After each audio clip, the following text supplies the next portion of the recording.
Hi, everybody. Can you hear me all right?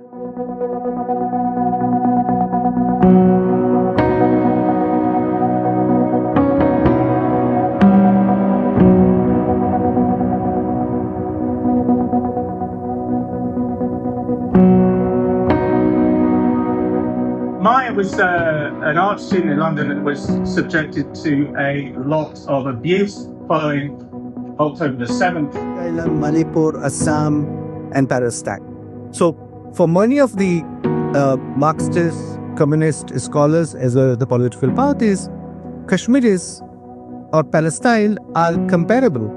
Many studies have found the same thing in so many different places. I think this has to be considered one of the most robust findings of modern social science.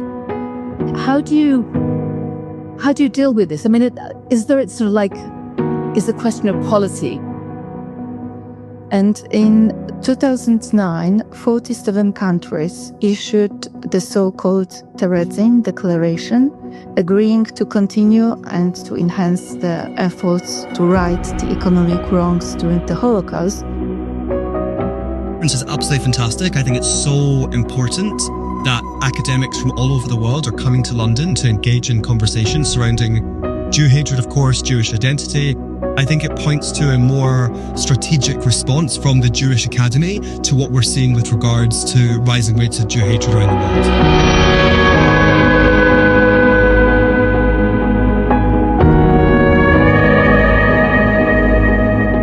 So the connection is brought very much to the fore by Eric Ward, who is an African-American black researcher and a senior fellow formerly of the Southern Poverty Law Center. That's from EU law. That's where that comes from. So I'll be curious to see if there's some kind of knock-on effect from the DSA outside of Europe. And this is where that Brussels effect has the potential. She's one of my interviewees. I was really honored that she allowed me to interview her for my third book. And her chapter is about integration and duality. Occupied with the British discourse and the story of British Jewry in this syllabus. Going further back to my doctoral research on women in Britain's fascist movement, I grappled with how to deal with these women's anti-Semitism. What actually works? What actually has an impact? And I'm wearing my tartan kippah and I'm watching the King and Queen. I thought, that's it. Because I'm not leaving my Jewishness at the door. I'm bringing it in and I'm making it part of who I am. We don't need to choose.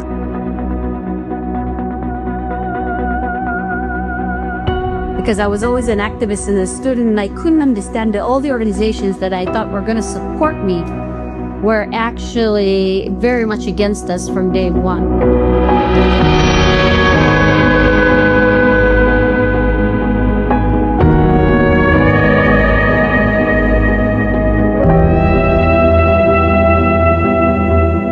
The points that were being made and staged about the seriousness with which some organizations take or don't take their research into anti-Semitism is really important. And just as a reminder of how necessary it is for researchers' data to be accurate and done with the necessary care.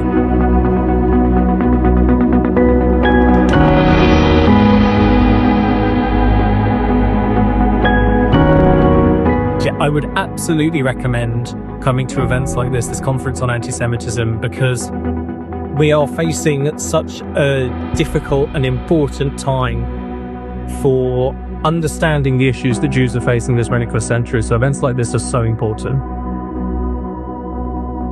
And I think everyone should be at this conference to learn. We have to continue our learning.